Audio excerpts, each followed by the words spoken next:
أعوذ بالله من الشيطان الرجيم بسم الله الرحمن الرحيم وَلَقَدْ نَزَّلَ عَلَيْكُمْ فِي الْكِتَابِ أَنْ إِذَا سَمِعْتُمْ آيَاتِ اللَّهِ يُكْفَرُ بِهَا وَيُسْتَهْزَأُ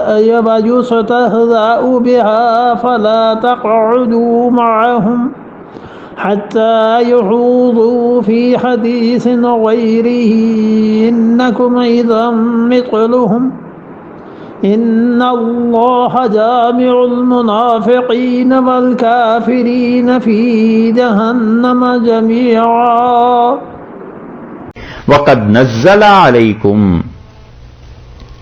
اور اللہ نے حکم اتارا، نزلہ اتار چکا، علیکم تم پر، فی الکتاب کتاب میں اللہ یہ حکم دے چکا ہے اس سے پہلے۔ کیا حکم دے چکا ہے؟ آگے تو یہ آ رہا ہے حکم، لیکن سوال یہ پیدا ہوتا ہے کہ وقد نزل علیکم فی الکتاب، قرآن میں خدا یہ حکم دے چکا ہے، یہ حکم کہاں اللہ نے دیا؟ یہ صورت ہے مدنی، تو اس کا مطلب یہ ہوا کہ یا تو مدنی صورتوں میں ہی کہیں پیغام آ گیا ہوگا، اور اس سے بھی زیادہ یہ ہوا کہ مکی صورتوں میں کہیں نہ کہیں یہ تذکرہ آیا ہوگا نا، کیونکہ اللہ تعالیٰ نے فرمایا قد نزل علیکم فی الکتاب، اور خدا تمہیں یہ پیغام دے چکا ہے اس سے پہلے، خدا تم پر یہ بات نازل کر چکا ہے، حکم اتار چکا ہے۔ وہ اللہ کا حکم کیا ہے وہ بعد میں دیکھتے ہیں، یہاں کیا ہے؟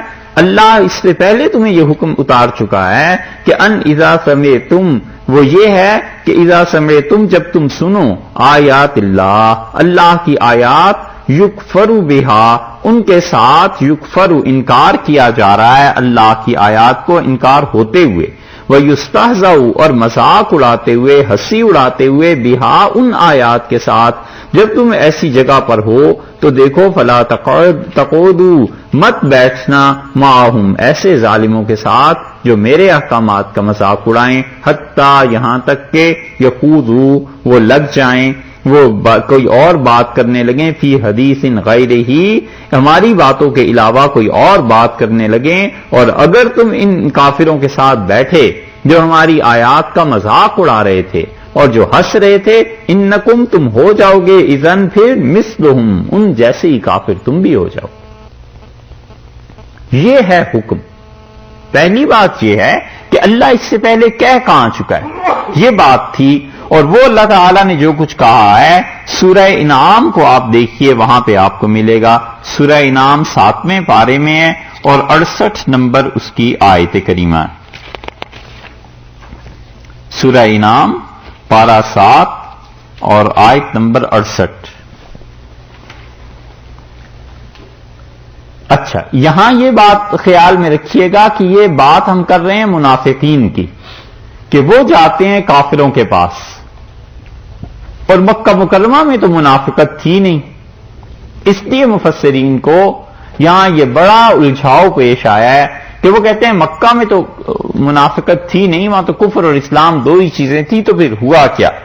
یہاں بھی اللہ تعالیٰ نے فرمایا ہے سورہ نام میں، اللہ فرماتے ہیں وَإِذَا رَأَيْتَ الَّذِينَ، اور جب تم ان لوگوں کو دیکھو، يَخُوضُونَ فِي آیاتنا، جو ہماری آیات میں بکتے ہیں، مذاق اڑاتے ہیں، ہماری آیات کو سنتے ہیں اور پھر اس کے بعد مذاق اڑانا شروع کر دیتے ہیں، کفر کرتے ہیں، بکتے ہیں، ایسے فَأَعْرِضْ عَنْهُمْ، آپ ان سے الگ ہو جائیے، آپ ان سے کنارہ کیجئے، حتیٰ یخوضوا، یہاں تک کہ وہ بکنے لگیں، فی حدیث غیرہ، کسی اور بات میں مصروف ہو جائیں، اس وقت تک ان کے ساتھ نہ جانا، وَإِمَّا يُنْسِيَنَّكَ الشَّيْطَانُ، اور اگر کبھی تم بھول جاؤ اور شیطان تمہیں بھلا دے کہ ان کافروں کے ساتھ نہیں بیٹھنا، فَلَا تَقْعُدْ بَعْدَ الذِّكْرَىٰ، تو نصیحت آ جانے کے بعد، مع القوم الظالمین، ان بے انصافوں کے ساتھ ہرگز نہ بیٹھنا۔ یہ ہے سورہ انعام میں، یہ ہے مکی۔ تو اللہ تعالیٰ نے یہاں جو کچھ فرمایا ہے اس کا مطلب دیکھیے کیا بنتا ہے کہ جب جاہل لوگ دین کا مذاق اڑائیں تو اس مجلس سے اٹھ جاؤ، سرک جاؤ، اور خطرہ اگر یہ ہو جائے کہ باتوں میں مصروف ہو کے تم بھول جاؤ گے اٹھنا، سرکنا بھول جاؤ گے، تو پھر دیکھو نصیحت کے وقت ان میں بیٹھنا ہے، یعنی نصیحت کے وقت ہی ان میں بیٹھنا ہوگا، اس کے علاوہ تم نہیں بیٹھ سکتے۔ اس مجلس کو ہی موقوف کرو، ان سے ملنا ہی ہٹا دو، اس لیے کہ وہ ظالم ہیں، خدا کی آیات کا مذاق اڑاتے ہیں۔ یہ آیت ہے مکی، اور مکہ میں نفاق تھا نہیں، تو پھر یہاں کون مراد ہے؟ مفسرین کو اس میں الجھاؤ پیش آیا ہے۔ ہم کہتے ہیں سیدھی سادی بے تکلف بات یہ ہے کہ منافق اور کافر دونوں ہی خدا کے احکامات کا مذاق اڑاتے تھے، تو یہاں کافر مراد ہیں کہ کافر جب مذاق اڑائیں مکہ مکرمہ میں تو صحابہ کرام رضی اللہ عنہم سے کہا گیا ہے کہ بالکل ان کے ساتھ نہیں بیٹھنا، دین کا مذاق اڑانا یہ بڑی خطرناک بات ہے، اور یہ دیکھو کفر کی حرکت ہے۔ یہ اس کی طرف اب آ جائیے سورہ نساء پہ جہاں ہم تھے، اب وہاں دیکھ لیجئے اللہ نے یہ جو کہا ہے نا کہ وقد نزلہ، اور اس سے پہلے اللہ حکم اتار چکا ہے فی الکتاب، کتاب میں، کہ ان اذا سمعتم آیات اللہ، جب تم اللہ کی آیتوں کا یکفر بہا، دیکھو انکار کرتے ہوئے اس کو سنو، ویستہزأ بہا، اور اس کی ہنسی اڑاتے ہوئے، فلا تقعدوا معہم، تو ایسے لوگوں کے ساتھ مت بیٹھنا۔ حکم سورہ نام میں بھی وہی تھا، یہاں بھی وہی ہے، وہاں بھی یہی چیز تھی، یہاں بھی یہی چیز ہے۔ فرق اتنا سا ہے کہ وہ مکی حکم تھا، یہ مدینہ منورہ میں، اس لیے اس کے شروع میں کہہ دیا کہ قد نزل علیکم فی الکتاب، اور کتاب میں خدا نے یہ حکم اتارا ہے، یعنی اتار چکا ہے۔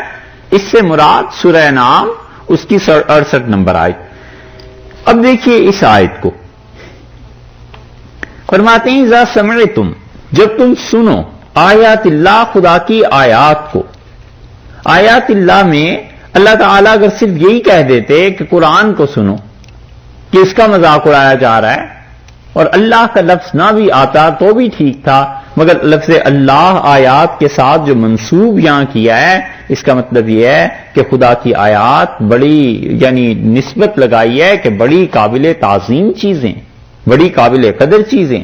جب تم سنو ان چیزوں کو، جن چیزوں اللہ کی آیات کو لوگ مذاق اڑا رہے ہیں اور لوگ اس کے ساتھ کفر کر رہے ہیں، تو دیکھو فلا تقعدوا معہم، ان کے ساتھ نہ بیٹھنا۔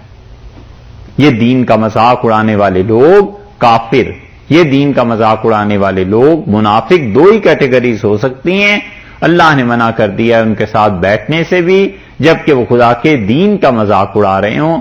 اس سے معلوم ہوتا ہے یہ کافروں کے ساتھ اتنا خلا ملا رکھنا اور اتنا ان کے ساتھ آنا جانا کہ وہ دین پہ اعتراض کریں، کبھی ایک چیز پہ ہنس رہے ہیں، کبھی دوسری چیز پہ ہنس رہے ہیں، یہ ان کے ساتھ زیادہ اٹھنا بیٹھنا یہ اس آیت میں داخل کر دیتا ہے۔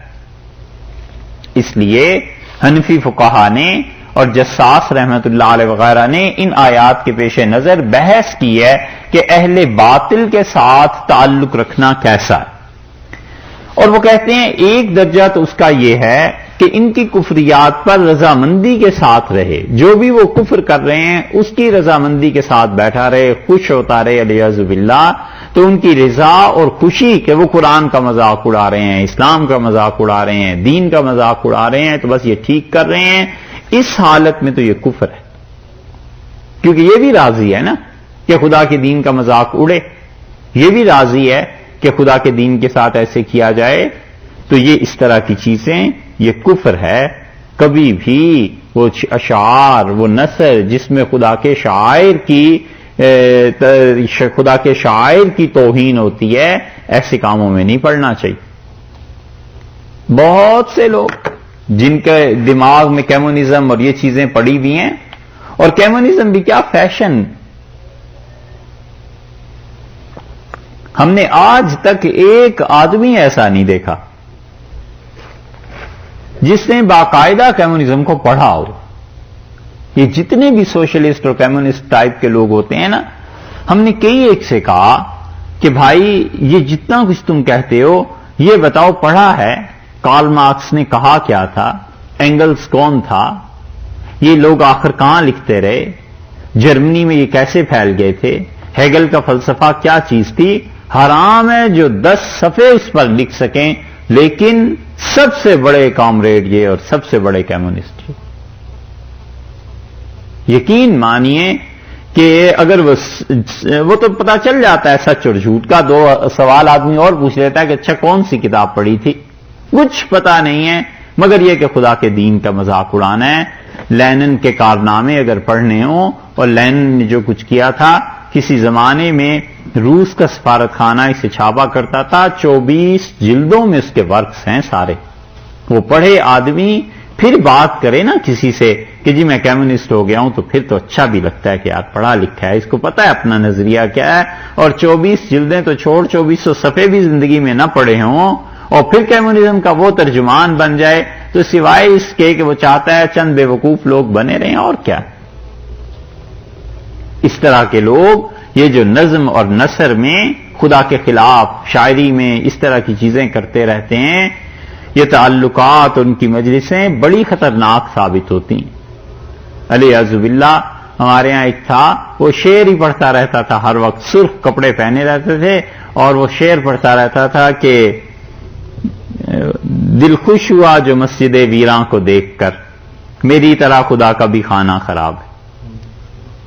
استغفر اللہ. یہ اس لیے نقل کر رہے ہیں کہ ایسے بہت سے مل جائیں جو کمیونزم کی اور اس مد میں بہہ کے شریعت کا مذاق اڑاتے رہتے ہیں اور پڑھا ذرا بھی نہیں، اتنا انصاف بھی نہیں کرتے ظالم کہ جس چیز کی تم مخالفت کر رہے ہو اس کو پڑھو تو صحیح، آخر وہ کیا ہے. ہم عیسائیت کی مخالفت کرتے ہیں، اللہ کا شکر ہے بائبل پڑھی ہے، دیکھا ہے، اور یہودیوں کی مخالفت کرتے ہیں تو جوش انسائکلوپیڈیا اور یہ ساری چیزیں دیکھی بھالی ہیں، پھر سمجھ آتی ہے کہ اس چیز میں واقعی اس کی مخالفت ہو سکتی ہے، خام خواہ میں. اس لیے اہل باطل کے ساتھ بالکل تعلقات کو قائم رکھنا اور ان کے کفر پر رضامندی خود کفر ہے. پہلی چیز تو یہ ہے جو فقہا نے اس آیت سے ثابت کی ہے. دوسری بات وہ کہتے ہیں کہ جب وہ کفر کا اظہار کرتے ہیں عین اس موقع پر تو ان کے ساتھ نہ رہے، لیکن اس کے علاوہ کسی موقع پر ان سے ملنا جلنا بغیر وجہ کے یہ فسق ہے. تو کوئی وجہ ہو، کیوں جا رہا ہے اس کے پاس، کیوں ملتے ہیں ان کے پاس، کوئی وجہ ہونی چاہیے کافروں سے ملنے کے لیے. یہ آیت اسی لیے کل چھوڑ دی تھی کہ آپ یہاں کفر کے ماحول میں رہتے ہیں اور کفر کے ماحول کے ساتھ ساتھ منافقت بھی ہے، اور آپ کو سوچنا چاہیے کہ زندگی کو کیسے متعین کرنا ہے اور کس حد تک کس کے ساتھ تعلقات رکھنے ہیں. فقہا نے کہا ہے کہ کوئی آدمی دین کا مذاق اڑاتا ہے اور کفر کی باتیں کرتا ہے بغیر ضرورت کے اس سے ملنا فسق کا کام ہے، گناہ کا کام ہے. کیوں آخر بغیر ضرورت کے اس سے ملا جائے. تیسرے درجے میں وہ کہتے ہیں کہ دنیاوی ضرورت سے ملنا یہ مباح ہے، جائز ہے، پتہ ہے افسر ہے اور ہمیشہ اسلام کے خلاف بات کرتا ہے، لیکن جاب کرتے ہیں، اس کے کمرے میں آنا جانا پڑتا ہے، اس سے بات کرنی پڑتی ہے، یہ مباح ہے، جائز ہے، نہ گناہ ہے نہ اس میں ثواب ہے. 3 درجے ہو گئے. اور چوتھے درجے میں وہ کہتے ہیں کہ اس سے اس لیے ملنا کہ اللہ کا پیغام اس تک پہنچے، خدا کی بات اس تک پہنچے، اور اس لیے ملنا کہ میں مسلمان ہوں اور مسلمانوں کے وہ قریب آئے اور دیکھے مسلمان کتنے اچھے لوگ ہوتے ہیں. اس لیے ملنا کہ اس سے ملتا جلتا رہوں گا تو مسلمانوں کے بارے میں اس کا موقف، اس کا رویہ تھوڑا سا تبدیل ہو جائے اور نرم پڑ جائے مسلمانوں کے بارے میں. لابنگ کرنا جسے آج کے زمانے میں کہتے ہیں، یہ ہے عبادت، یہ کرنی چاہیے. لابیز بنانی چاہیے اسلام کے لیے، ان لوگوں تک پیغام پہنچنا چاہیے تاکہ وہ اصل حقیقت تک شناسائی ان کی ہو اور مسلمانوں کے لیے وہ خطرناک نہ رہے. ہمیں تو صاف بات ہے بھئی، اس سے کوئی غرض نہیں ہے کہ یہ کافر مسلمان ہوتے ہیں یا نہیں ہوتے، ہو جائیں بہت اچھا ہے، اللہ کی رحمت ہے، ہونی اسی سے غرض چاہیے، لیکن جھوٹ کیوں بولیں. ہم کہتے ہیں نہیں ہوتے، نہ ہو، جائیں جہنم میں جو مرضی کریں، مسلمانوں کے خلاف نہ ہو. بس کسی طرح اس سانپ کا زہر نکل جائے اور کسی طرح اس بچھو کا ڈنک نکل جائے، یہی غنیمت ہے کہ مسلمانوں کے خلاف نہ رہیں. باقی کفر اور اسلام وہ تو اللہ کی طرف سے ہے، خدا تعالی ہی ہدایت دیتا ہے، دعا کرتے رہنا چاہیے. اصل مسئلہ یہی ہے کہ کافروں تک پیغام پہنچا نہیں اسلام کا صحیح معنی میں، اور نتیجہ یہ ہے کہ وہ اسلام کو اور مسلمانوں کو سخت نقصان پہنچاتے ہیں. اور ہم میں سے ہر ایک کی کوشش ہونی چاہیے کہ دین ان تک اتنا پہنچ جائے، لابنگ ایسی ہو جائے کہ لوکل سٹیج پہ اور اس سے بھی اٹھ کے اوپر انٹرنیشنل لیول پہ مسلمانوں کو نقصان نہ پہنچائیں، اور خیال رہے کہ مسلمان ایسے اچھے، مسلمان ایسے اچھے، مسلمان میرا تھا سیکٹری، فلاں تھا، فلاں جگہ کا منتظم تھا، یہ چیزیں تھیں، اور مسلمان اتنے اچھے لوگ ہوا کرتے ہیں. یہ چیز مسلمانوں کے لیے کرنا عبادت ہے. یہ 5واں درجہ، 4تھا درجہ ہے. اور 5واں درجہ یہ ہے کہ جیسے انسان پھنس جاتا ہے کہیں اضطرار کی حالت میں ان لوگوں سے تعلقات کو رکھنا، یہ چیزیں، یہ معذوری، اس میں آدمی معذور ہے، کچھ کر نہیں سکتا، پھنس گیا ہے ایسے حالات میں. اب وہاں پہ کیا کرے؟ جاب نہیں مل رہی تھی، کسی جگہ پہ جاب کر لی، اور وہاں انگریز سارے بیٹھے ہیں، دین اسلام کا مذاق اڑا رہے ہیں، یہ چیزیں، وہاں بیچارہ کرتا رہتا ہے. یہ معذوری کی حالت ہے. امید ہے اللہ اس پہ معاف فرمائے گا. یہ 5 درجات حنفی فقہا نے اس سے ثابت کیے ہیں، اور وہ کہتے ہیں کہ اس کے علاوہ کوئی چیز ایسی نہیں ہے جو نجات دے سوائے اس کے کہ آدمی کافروں سے اپنے تعلقات کو کم کرے، اور اگر زیادہ کرنا ہے تو پھر خدا کے دین کے تعلق کے اس واسطے کو انسان پہنچائے. اللہ نے فرمایا ہے جب تم دیکھو وہ کفر کی حرکتیں کر رہے ہیں اور اس کے ساتھ ساتھ مذاق اڑا رہے ہیں، فلا تقعدوا معهم، تو ان کافروں کے ساتھ نہ بیٹھنا.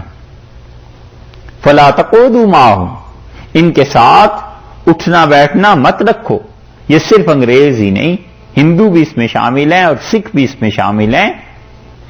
اور اتنی غفلت ہے مسلمانوں کی، اتنی غفلت ہے کہ اس غفلت پہ ماتم نہ کرے آدمی تو کیا کرے؟ ہم سب کے بچے جاتے ہیں انہی اسکولوں میں پڑھتے ہیں، ہندوؤں کے ساتھ ہی پڑھتے ہیں ہندوستان میں مسلمان بچے، یہاں جا کر کافروں کے ساتھ پڑھتے ہیں. وہ بچے ہیں، دین کا مذاق اڑائیں، کچھ کریں، وہ کہتے ہیں کہ تمہارے اسلام میں یہ ہے، اور وہ بچے آتے ہیں گھر پہ. کئی کیسز ہم نے دیکھے، آ کے باپ سے، دادا سے، ماں سے، کسی سے پوچھتے ہیں کہ آج اسکول میں ایک بچہ یہ کہہ رہا تھا کہ مسلمان ایسے ہوتے ہیں، اسلام میں ایسے ہے. تو بھلا بتاؤ اب یہ اس بچے پر شرعی حکم کیسے نافذ ہوگا؟ اور مسلمانوں کا اسکول ہے نہیں، اور نتیجہ اس کا یہ نکلے گا کہ مسلمان جائیں گے، وہ بچے ان کے ذہن میں کانٹے بیج دیں گے. یہ کفر جو ہے اس کے کانٹے بیج دیتے ہیں، بیج ڈال دیتے ہیں، اور ذہن آہستہ آہستہ کافر ہو جاتا ہے، دماغ کافر ہو جاتا ہے. یہ جدید فلسفے کو اگر کسی آدمی نے پڑھا ہے اور یہ تھیوریز پڑھی ہیں جو 19ویں اور 20ویں صدی میں خاص طور سے آئی ہیں، تو یہ اسلام کے خلاف آہستہ آہستہ ایسا دماغ بنا دیتے ہیں کہ آدمی کے اندر شک کے کانٹے لگ جاتے ہیں کہ اسلام یہ کہتا ہے، ماڈرن فلسفہ یہ کہتا ہے، اسلام یہ کہتا ہے، سائنس یہ کہتی ہے، یہ چیز یہ کہتی ہے.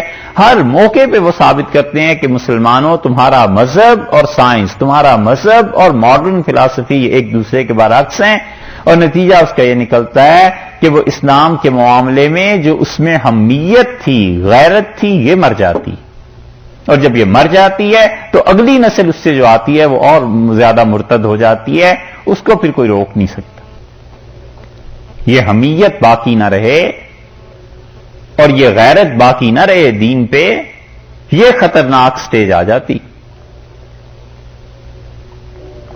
اور اگر اس کو روکنا ہے اور اس صورتحال کا مقابلہ کرنا ہے تو پھر مسلمانوں کو پہلے ہی سے سوچنا چاہیے کہ ہمارے بچے کیا جا کر پڑھتے ہیں، گھر آئیں تو ہمیں کیا پڑھانا ہے، ان کا نصاب کیا کرنا ہے، ان کی چیزیں کیا کرنی ہیں. یہ اتنا کچھ آپ سنتے ہیں، محنت کیجئے جا کے، اس کو 1 گھنٹہ سنیے روز، اور اس میں سے بالکل وہ ٹھیک چیزیں جو ذہن میں رہ جائیں، اور کوئی 1 2 4 تفسیریں جو مستند علماء کی لکھی ہوئی ہیں، یہ پڑھ کے اپنے بچوں کو قرآن گھر پہ پڑھاؤ، ترجمہ پڑھاؤ بچوں کو، قرآن پاک کی تفسیر، تشریح، تاکہ بچوں کو قرآن کے ساتھ تعلق ہو، حدیث کے ساتھ تعلق ہو، رسول اللہ صلی اللہ علیہ وسلم کے ساتھ تعلق ہو، فقہ کے ساتھ تعلق ہو. یہ سب کی سب چیزیں تاکہ بچہ دماغی طور پر مرتد نہ ہو جائے، دل میں دماغ میں اس کے اسلام اپنا گھر بنا لے. وگرنہ ہوگا یہ کہ اتنے شکوک اور شبہات پیدا ہو جائیں گے کہ وہ ایک دن آ کر یہ کہے گا کہ اسلام میں تو ان مسائل کا حل نہیں ہے. یہ چیزیں لوگ کرتے ہیں، اور اسی وجہ سے یہودیوں نے ہمیشہ نظام تعلیم اپنا رکھا تاکہ ہمارے خلاف کوئی بات ہی نہ ہو.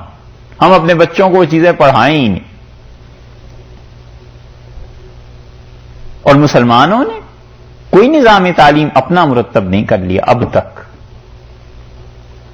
اگر یہ اسکول نہیں کھولیں گے، تعلیمی ادارے نہیں کھولیں گے، تو سوچیں پھر ہوگا کیا. ہمارے کسی بچے نے آ کے یہاں نہیں پڑھنا کہ ہم اس کی زبردست وکالت کر رہے ہیں، پڑھنا آپ کے ہی بچوں نے، لیکن مسلمان ہونے کے ناطے وہ ہماری ہی اولادیں، مسلمان ہونے کے ناطے اور اسلام کا تعلق و رشتہ یہ ہمارے ہی بچے ہیں. یہ ہاتھ سے نکل جائے گی نسل، اور نتیجہ اس کا پھر کیا نکلے گا آگے کو چل کے. تو یہ بچے جاتے ہیں نا اسکولوں میں، جا کر اسلام کے خلاف سیکھتے ہیں چیزیں. چھوٹا بچہ ہے، اس سے کیا پتا، اس کا دماغ بنا دیتے ہیں. اللہ نے منع کیا ہے کہ دیکھو خبردار جو ان کے ساتھ ملے، اور جب یہ شریعت کا مذاق اڑائیں تو بچوں کو کیا پتا ہے، اور بچہ مکلف بھی نہیں، لیکن ہوتے ہوتے طبیعت ایسی بن جاتی. یہ عبداللہ فاروقی تھے لاہور میں. یہ واقعہ کئی جگہ ہم سناتے ہیں. ایچیسن کالج میں پڑھتے تھے، اور ایچیسن کالج 1902 1903 اس زمانے کا کہاں مسلمانوں کو داخلہ ملتا تھا، لیکن کھاتے پیتے گھرانے کے تھے، پیسے بھی تھے، داخلہ مل گیا. گریجویشن کے لیے انہوں نے پریپ لیو دی کہ بچے تیاری کریں. تو پرنسپل نے اعلان کیا، اس نے کہا بچوں یہ 3 ہفتے کی چھٹیاں ہم دے رہے ہیں، اور آپ لوگوں کے لیے ایک سرمن کا جو پیریڈ ہے صبح، بس یہ اٹینڈ کرنا ضروری ہے، اور باقی چھٹی. فاروقی کہتے تھے رحمت اللہ علیہ کہ ہم 3 دوست تھے، اور جوانی تھی، بی اے کا آخری سال گریجویشن کا. تو دوستوں نے ایک دن کہا یار پرنسپل سے بات کرنی چاہیے کہ جو روز سرمن کا پیریڈ ہوتا ہے نا صبح، جس میں ہمیں بائبل سناتے ہیں، یہ ختم کر دیں ہمارے لیے پابندی. تو ہم جو گھر سے نکلیں، تیار ہوں، ناشتہ کریں، یہ اتنا گھنٹہ 1-1.5 گھنٹہ اس میں ہی ضائع ہو جاتا ہے، تو اس کی بجائے بھی پڑھ لیا کریں گے. تو طے یہ پایا کہ میں بات کروں. تو میں پرنسپل کے پاس جب گیا کالج میں، تو ایچیسن کے وہ انگریز پرنسپل تھا، اس سے میں نے بات شروع کی. تو اس سے کہا بیٹے یہ پرسنل بات ہے. میں نے کہا جی. تو اس نے کہا آپ ایسے کریں، کسی وقت چائے پہ آئیں شام کو میرے پاس، تو وہاں بیٹھ کے بات کریں گے. یہ آفس اور یہ جو ٹائم ہے یہ اس ادارے کا ہے، میں آپ کو پرسنل کاموں کے لیے نہیں دے سکتا. طے ہو گیا، شام کو چلے گئے. ہم تینوں دوست جب پہنچے تو بڑے اچھی طرح ملے پرنسپل، اور انہوں نے چائے پلائی ہمیں، اور باتیں جب شروع ہوئیں تو ہم نے کہا سر ایسے ہے کہ صبح آتے ہیں ہم، اور 1-1.5 گھنٹہ اسی میں ضائع ہو جاتا ہے، اور اپنی پرابلمس انہیں بتائیں. ہم نے کہا جی آپ اس سرمن کے پیریڈ کو اگر ہٹا دیں، صبح جو واز ہوتا ہے، تو ہم اچھی طرح ان چھٹیوں کو استعمال کریں گے. تو میری باتیں کہتے تھے بڑے غور سے سنتے رہے، اور پھر کہنے لگے کہ بیٹے آپ کو پتا ہے یہ تعلیمی ادارے جتنے ہیں یہ سب کے سب چلا رہے ہیں اصل میں چرچ والے. تو چرچ نے یہ ضروری قرار دیا ہے کہ آپ لوگوں کو یہ چیزیں سنائی جائیں. تو میں تو اس رول کے خلاف چل نہیں سکتا، کیونکہ پیسے وہیں سے آتے ہیں، میں انہی چیزوں کے تو پیسے لیتا ہوں. تو دوستوں نے آنکھوں ہی آنکھوں میں مجھے کہا کہ مطلب بات آگے چلاؤ، چپ نہ ہونا. تو میں نے بات کی، اور میں نے کہا سر بات یہ ہے کہ 4 سال تو ہو گئے ہمیں بائبل سنتے ہوئے، اب تک تو ہم عیسائی ہوئے نہیں. تو یہ جو 3 ہفتے ہیں اس میں ہم کیا سن کے عیسائی ہو جائیں گے؟ کون اپنا مذہب چھوڑتا ہے؟ تو اس لیے اگر آپ چھٹیاں دے دیں تو یہ ٹھیک ہے. کہنے لگے اس پرنسپل نے بڑے غور سے مجھے دیکھا اور سنبھل کے کرسی پہ بیٹھے اور ہنسنے لگے، اور کہنے لگے میرے بیٹے 4 سال میں تم عیسائی تو نہیں ہوئے، ہم نے تمہیں عیسائی نہیں بنا سکے ہم، لیکن 4 سال میں جیسے تم پہلے مسلمان تھے ہم نے ویسے مسلمان بھی تو نہیں نہ رہنے دیا. کہتے تھے میں حیران رہ گیا اس کے جواب پہ، اور اتنی شرمندگی ہم تینوں کو ہوئی کہ ہم بالکل ایک لفظ نہیں بول سکے اور چپ کر کے آ گئے. اور میں سارا وقت یہ سوچتا رہا کہ 4 سال پہلے جیسا میں مسلمان تھا میں ویسا مسلمان بھی تو نہیں رہا. اور نتیجہ یہ کہ بی اے کر کے اور پھر وہ حضرت شیخ الہند رحمۃ اللہ علیہ کے پاس چلے گئے اور کہا حضرت ہمیں پڑھا دیں. اور وہ ایمان کی حرارت اب نہیں رہی جو کسی زمانے میں ہوا کرتی تھی، اور ہم تو جا کے بالکل ہی عیسائی ہو رہے ہیں۔ یہ ہے غیرت، حمیت۔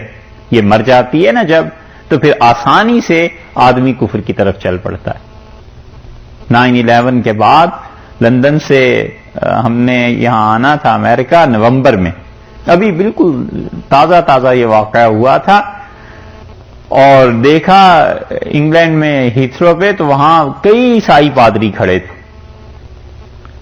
اور اتفاق سے ہمارے سب کی سیٹس اکٹھی ہو گئیں۔ تو جب جا کر بیٹھے تو جہاز میں ہمارے ساتھ ہی تھے سیٹس میں، اور بالکل سارے جہاز میں کتنے سو کا ہوگا، مشکل سے 50-60 آدمی، سفر ہی نہیں کرتے تھے لوگ اس وقت میں۔ تو انہوں نے مجھ سے کہا کہ مسلمان ہو؟ میں نے کہا ہاں الحمدللہ مسلمان ہوں۔ پھر انہوں نے بات شروع کی اسلام پہ، تو خیر مختصر قصہ یہ کہ کچھ گھنٹے وہ بات کرتے رہے۔ تو میں نے ان سے پوچھا کہ تم یہ جو پوری دنیا میں تبلیغ کرتے ہو عیسائی بنانے کی، تو اس میں فائدہ کیا ہے؟ تو بڑے ہنسے، کہنے لگے کہ یہ مسلمان بڑے سخت ہوتے ہیں، مرنے سے پہلے کمبخت پھر مسلمان ہو جاتا ہے۔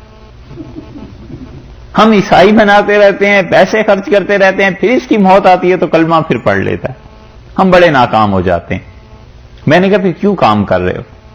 تو کہنے لگے ہم کام تعلیمی اداروں پہ اس لیے کیا کرتے ہیں کہ اب تم اپنے ہاں دیکھو پرویز مشرف آیا ہے، تو کہنے لگا یہ سینٹ پیٹرک کا پڑھا ہوا ہے، اور اب جو پالیسیز وہ لائے گا، جو کام وہ کر رہا ہے، یہ ہماری کامیابی ہے کہ ہم نے اتنا عرصہ ایک نسل پر محنت کی، پیسے دیے، اپنے سکولز چلائے، اور کوئی نہ کوئی ایسا نکل ہی آتا ہے جو ہماری پیروی نہیں کرتا تو اسلام میں بھی اتنا پکا نہیں ہوتا۔ نتیجہ یہ کہ ہمیں کام کرنے کا موقع ملتا رہتا ہے۔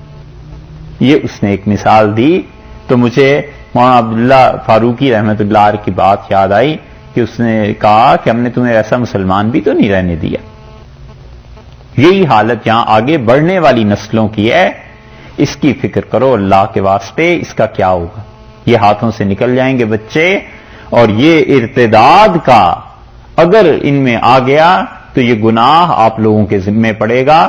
خدا کے ہاں یہ کہہ کے جان نہیں چھٹ سکتی کہ اللہ ہم نے مسجدیں بنا دی تھیں، ان پکی مسجدوں سے ہم ان کی ناقدری نہیں کرتے، کوئی حوصلہ شکنی نہیں کرتے، ہونی چاہیے مسجدیں بھی، یہ چیزیں بھی، لیکن ان سے کہیں زیادہ ضروری مسلمانوں کے اپنے ہسپتال ہیں، اور کہیں زیادہ ضروری مسلمانوں کے اپنے تعلیمی ادارے ہیں، وگرنہ یہ بچے جائیں گے، ان پر اسلام کے خلاف اعتراضات اٹھیں گے، ان کے دماغ میں بات بیٹھ جائے گی، اور جواب دینے والا اگر کوئی نہیں نہ ہوگا پڑھا لکھا، کوئی مولوی، کوئی صاحب دین، کوئی صاحب علم، تو نتیجہ یہ نکلے گا کہ وہ غیرت مر جائے گی آہستہ آہستہ، اور کفر کی راہ ہموار ہو جائے گی۔ یہ ہے قوموں کے اٹھنے اور قوموں کے تباہ ہونے کے طریقے۔ اللہ نے منع کیا ہے، اللہ نے فرمایا ہے کہ ہرگز ان کے ساتھ نہ بیٹھنا، حتی یخوضوا، یہاں تک کہ وہ ڈوب جائیں، بکنے لگیں، فی حدیث غیرہ، اس کے علاوہ۔ یہ بکنے کا ترجمہ جو ہے نا، یہ شاہ عبد القادر صاحب رحمۃ اللہ علیہ نے کیا، اس لیے کہ اسلام کے خلاف جو باتیں ہیں وہ بکواس ہی ہے، اور کیا چیز ہے۔ حتی یخوضوا فی حدیث غیرہ، یہاں تک کہ یہ لوگ اور باتوں میں لگ جائیں۔ شاہ صاحب رحمۃ اللہ علیہ نے یخوضوا کا ترجمہ کیا ہے پیٹھیں، پیٹھیں اور بات میں، اور پیٹھنا خالص ہندی کا لفظ ہے، اچھی طرح مصروف ہو جانا، مشغول ہو جانا۔ تو پیٹھنا کس معنی میں آئے گا؟ بولتے ہیں یہ لفظ اب بھی ہیں؟ پیٹنا نہیں، پیٹنا، ارے نہیں، وہ تو بغیر ٹھیکے ہے۔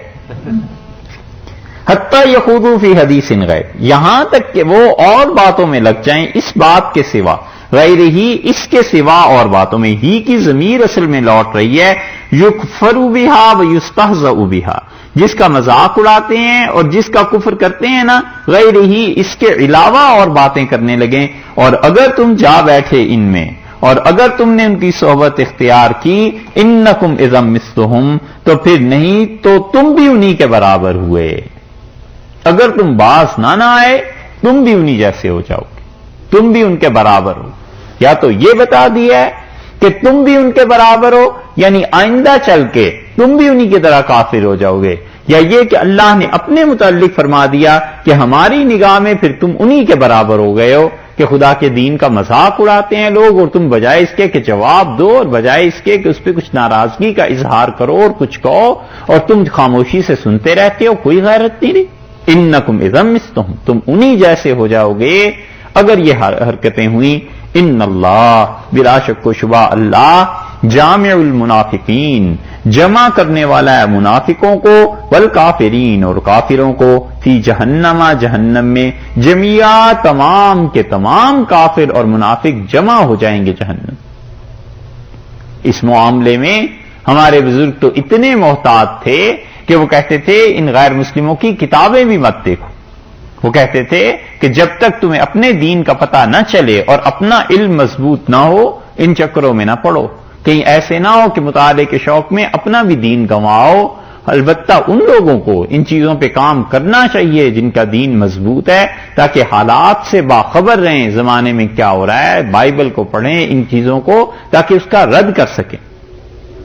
ان اللہ جامع المنافقین والکافرین، اللہ ان منافقوں کو اور کافروں کو جمع کرنے والا ہے، فی جہنم، جہنم میں، جميعا، تمام کے تمام، انہیں جمع کرے گا، اکٹھا کر دے گا خدا، اور پھر کہاں اکٹھا کرے گا؟ فی جہنم، جہنم میں جمع کر دے گا، ایک ہی جگہ۔ اس لیے جو آدمی بھی ایک مجلس میں اپنے دین پہ تان سنتا ہے اور پھر بیٹھا بھی رہتا ہے، اگرچہ کچھ نہیں کہے، چپ رہے، خود دین پہ تان نہ کرے، لیکن وہ جو سن لیتا ہے نا، بس وہ نفاق ہے، وہ منافقت ہے۔